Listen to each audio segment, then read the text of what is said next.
Please join me in welcoming Cam Awesome.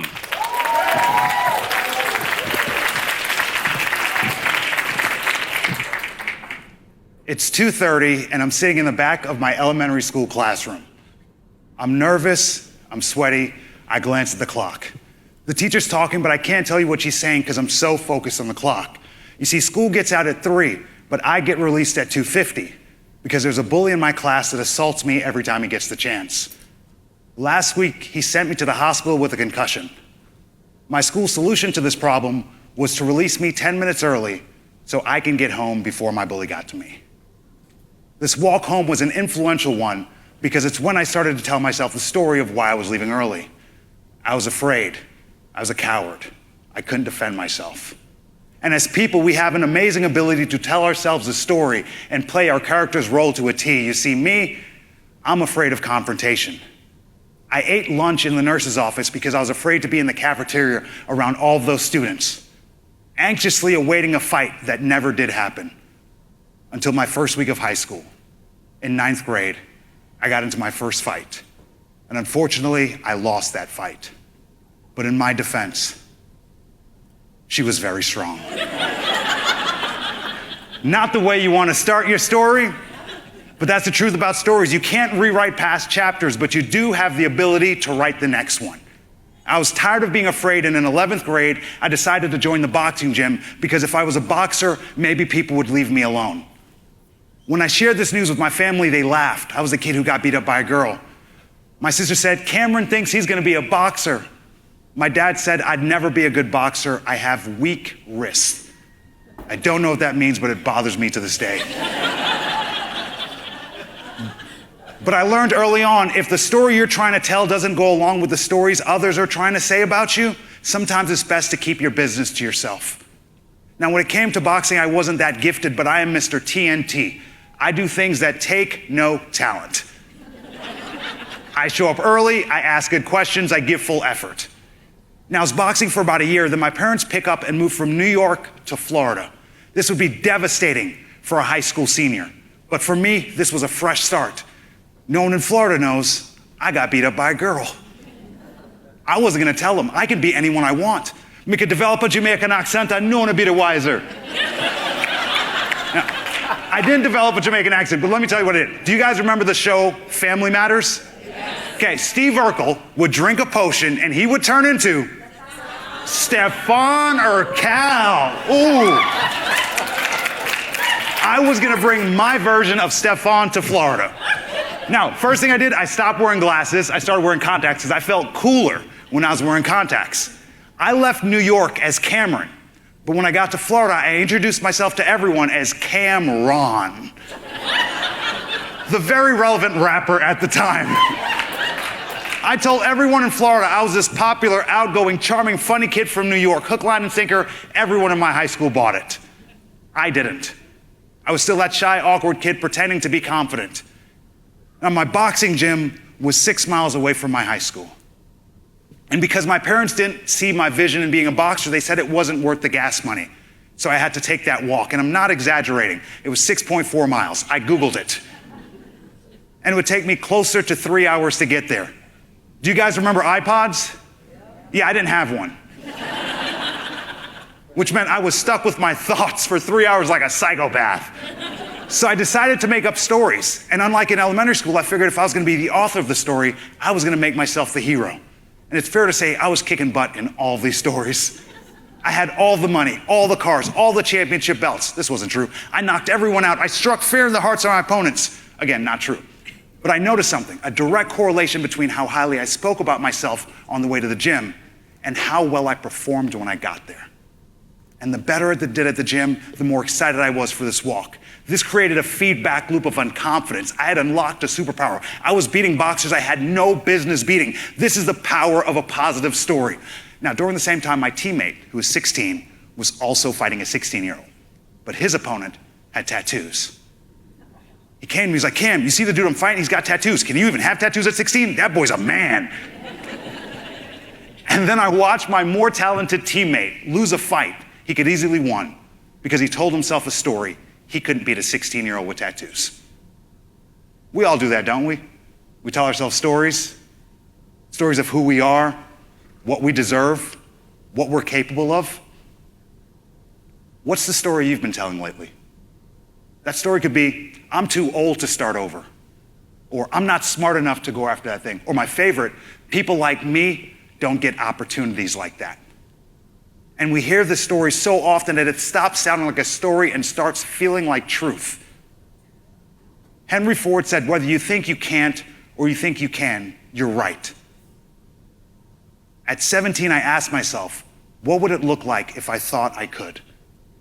That means I would have to believe in myself blindly. That means I would have to ignore my current reality and speak my future reality into existence. That means I could no longer let external circumstances dictate my internal dialogue. I have to be delusional. And with that delusion, with boxing only 2 years, I qualified for the 2008 Olympic trials.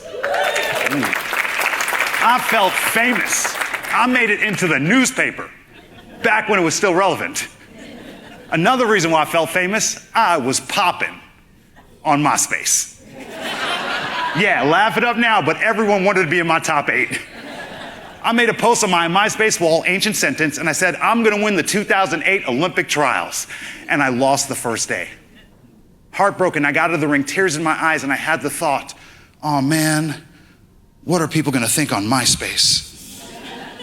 And we laugh now, but you exchange Snapchat, TikTok, or Instagram, what's the difference? The moment you start caring about what other people think, especially people who aren't invested in your greatness, you get discouraged. And if you can fail without being discouraged, success becomes inevitable.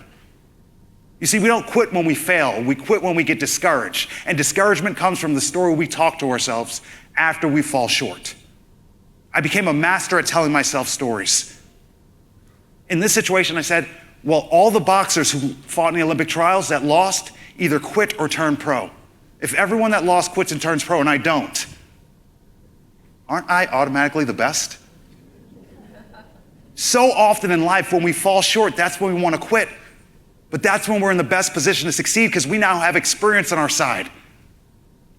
I lost the Olympic trials in January of 2008. In September of 2008, I showed up at Nationals and all of the new boxers looked at me as the most experienced guy, the guy from the last Olympic cycle, the guy to beat. That was their story, it became mine. And I used that story to win Nationals in 2008, 2009, 2010, 2011. Then in 2012, I won the United States Olympic trials to represent the US in the London Olympics. This is when I became not the third, not the second, but the first boxer in United States history to be suspended and kicked off the Olympic team for not filling out my drug testing paperwork. Didn't fail a test, I failed to fill out a form. I left the country to fight in the world championships, and I forgot to tell the drug testing agency I was leaving the country. They showed up to my home to give me a random test. A missed test is a positive test. And like that, I was kicked off the Olympic team and suspended for a year. Heartbreaking.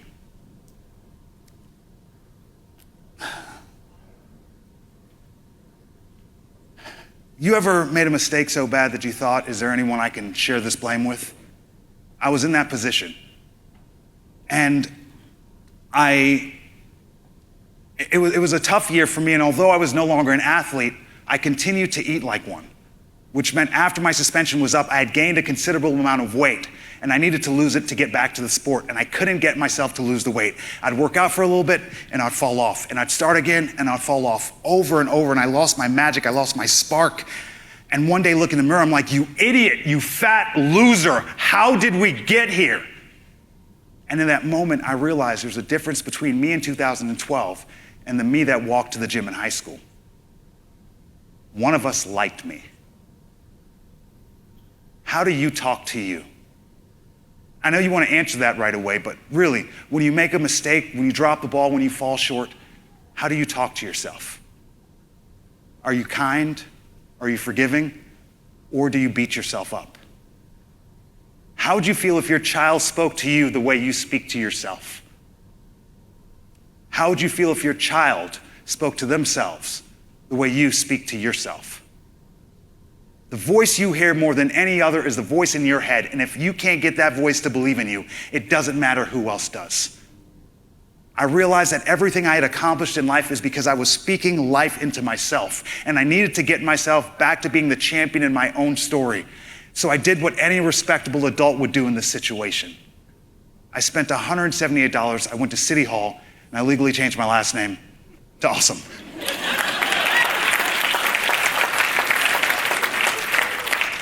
Not because I thought I was better than anyone. Honestly, when I did it, I wasn't in a good place. But I realized the only thing standing between myself and my comeback is the story I'm saying. I wanted to start telling myself a better story. So I told myself the story that I was awesome. I returned to boxing. I reclaimed my spot as captain of the USA national boxing team. I won nationals in 2013, 2014, and 2015. Now, impressive, sure, but this part doesn't matter. Because anyone could be positive when they're winning. How do you react when things don't go your way?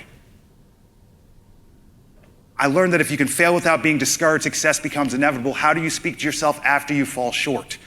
This is what it looks like to lose a fight on national television and not be discouraged. It would be, as Delvin said, because he stood up for those final 10 seconds, you bet Pero wins it in the semifinal, knocking off Awesome. Great effort.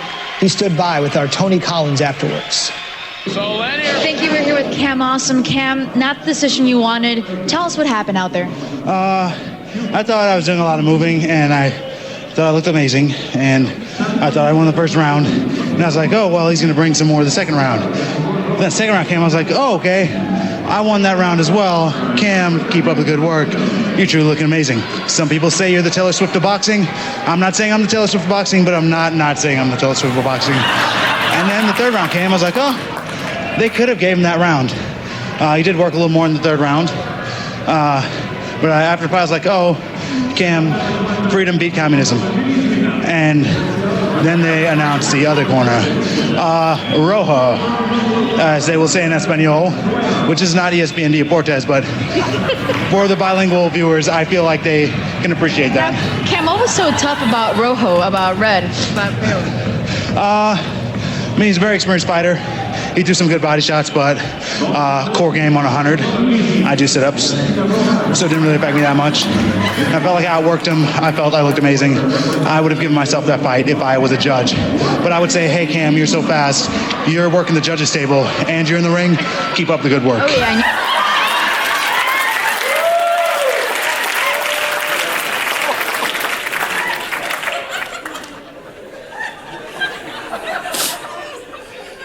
I'm the Taylor Swift of boxing. Had a lot of breakups, but I'm still dropping hits. You see, the story you tell yourself after falling short determines whether you continue or not at all. It's your story. Let's wrap up mine. 2008, I won the Olympic trials. Lost the first day. If you can fail without being discouraged, success becomes inevitable. 4 more years, won the 2012 Olympic trials, missed a small detail, lost it all. Now, on my return back from boxing, Netflix followed me around for 3 years and documented my comeback. It's a documentary called CounterPunch. And if you watch that documentary, spoiler alert, I don't die at the end. I win the 2016 Olympic trials. But I didn't get to go. They changed the rules. After you win in the Olympic trials, you have to win an international competition, and I lost in the finals on a split decision. Heartbreaking, but on my own accord, I can take a loss. I looked at my life. I'd been boxing at the extreme highest level for over a decade, and I realized I don't even like boxing. It was just what I did to feel safe. So I thought, what am I passionate about? And actually, the thing I was most passionate about is the reason why I got involved in the sport in the first place: bullying.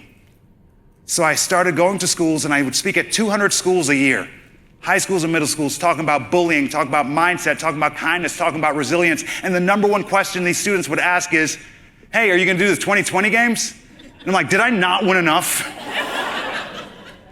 I went to sign up for Team USA. They said, Cam, you can't sign up for Team USA because you'll have to live on the Olympic campus. You could no longer share your message with the youth.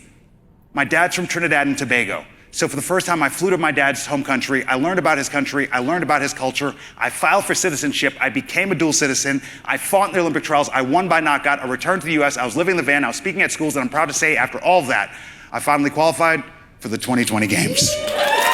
And then the pandemic happened.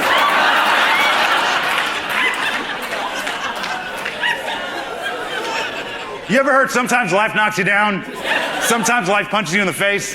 That's not life, that's a Brazilian dude named Juan. I emphasize my losses because they're the most important. I retired from boxing with more wins than any other boxer in US history, and I didn't do it by being undefeated. Your boy's got 39 losses. And each of those losses taught me something. In 2010, the #1 boxer in the world, Roberto Camarelli, came to the US to fight me. And if you think I'm gonna let some dude come to my country on my home turf, I lost that fight. Wasn't even close. That man casually beat me in circles. During the fight, I remember thinking, I've had a lot of fights, but this has never happened before. I get backstage and I'm looking at the video and I realize immediately they fight a lot differently in Europe than they do in the US. See, in the US, we throw short, powerful hooks to hurt our opponent. In Europe, they loop it on the outside, where it doesn't hurt you, but it knocks you off balance, like a bull in a matador. And a light bulb went off in my head. I now know something that most boxers in the US don't. And I use that one loss to go on a 43-fight win streak in the US. One loss, 43 wins. A couple years ago, I was in the airport and I hear, "Hey, Cam." Here's the thing about me. I'm bad with names, faces, dates, and places. But if you recognize me, I'm going to pretend I remember you. He's like, "Cam." I was like, "Finger guns, you, my guy." And we're chopping it up. And he looks at me, he's like, "You don't remember me, do you?" It's like, "Oh, my apologies, could you remind me?" He said, "Cam, we fought twice," which to me confirmed I won. Because honestly, our wins mean nothing. It's just a reason to confirm what you're doing is already working. It's a reason to let loose, to turn up, to go out. But you see, my losses, I can tell you all 39 of my losses, what city I lost in, who I lost to, what I did to lose, and what I could do next time to ensure I don't lose again. You see, it's my 39 losses that allowed me to retire from boxing, the most decorated boxer in US history. You see, boxing is the greatest metaphor for life because we're all dealing with our own battles. And the truth is, we don't win them all. And it's not if life knocks you down, it's when. And when it does, before you get up, remember to smile. Your attitude dictates your next move. So write yourself a better story, be kind to yourself, and above all, stay awesome.